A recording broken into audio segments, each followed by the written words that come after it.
Katanya Syekh Abdul Qadir Jailani, ibadahmu itu membawa manfaat maksimum. Ibadahmu akan sejati apabila bisa memantulkan cahaya ilahi. Untuk bisa ke sana, hatinya, jiwanya harus bersih.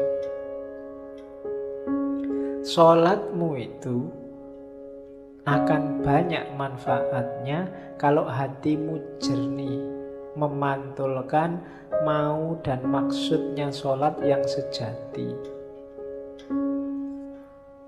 Kenapa selama ini ibadah kita rasanya kok formalitas, tidak ngefek sama sekali dengan kehidupan kita? Karena kita ada dalam kegelapan. Orang yang gelap itu kan tidak kelihatan apa-apa. Sejatinya yang dia lakukan dia tidak paham, hakikat yang dia pahami, yang dia jalani juga dia tidak ngerti.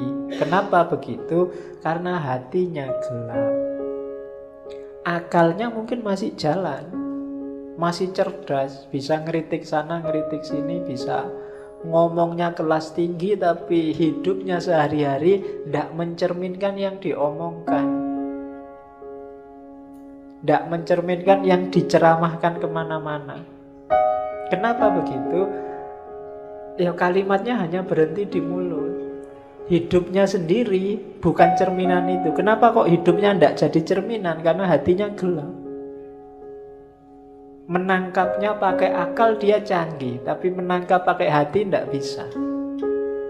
Kenapa? Hatinya gelap. Nah, maka di antara syaratnya ibadah biar maksimum manfaatnya, singkaplah kegelapan hati. Bersihkan hatimu.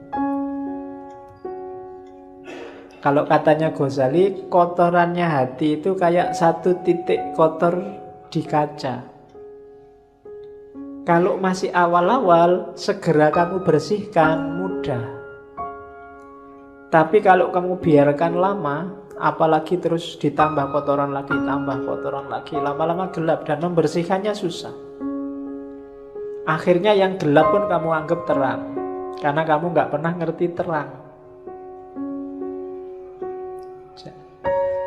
Jadi yang jelek kelihatannya jadi bagus. Kenapa? Karena belum pernah lihat cahaya yang baik, cahaya kebaikan. Sehingga yang jelek inilah dianggap inilah yang bagus. Kenapa begitu? Karena batinnya sudah gelap. Ya semakin mengerakkan, membersihkannya tambah susah. Apalagi sama orang pinter. Orang pinter itu barang salah dia bisa muter-muter jadi benar.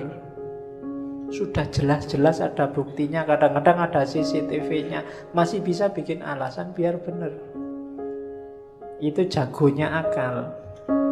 Menunjukkan canggihnya akal, tapi sekaligus menunjukkan gelapnya hati. Hati itu tidak bisa dibohongi. Hati itu kalau salah dia akan bilang salah, kecuali dia sedang gelap.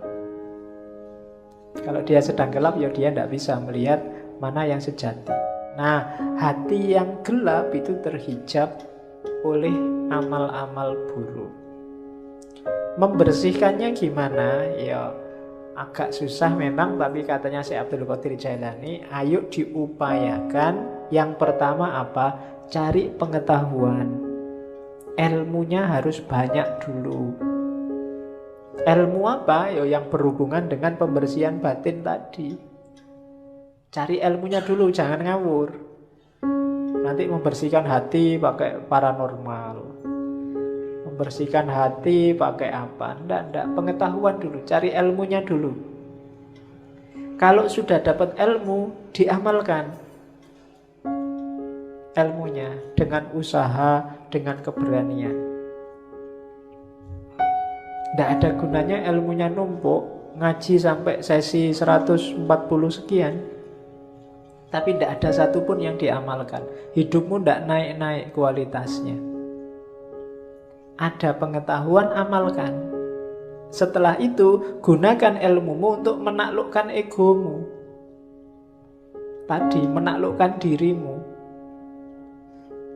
Dirimu harus ada di bawah kendali hati yang jernih, yang bercahaya. Akalmu jadikan pendukungnya. Akal ini bisa dibawa ke utara, bisa dibawa ke selatan. Akal ini pasukan yang paling kuat. Kalau kamu pakai mendukung kebaikan, ya dia kuat. Kamu pakai mendukung kejahatan, dia kuat juga. Anggota DPR itu orang pinter-pinter semua.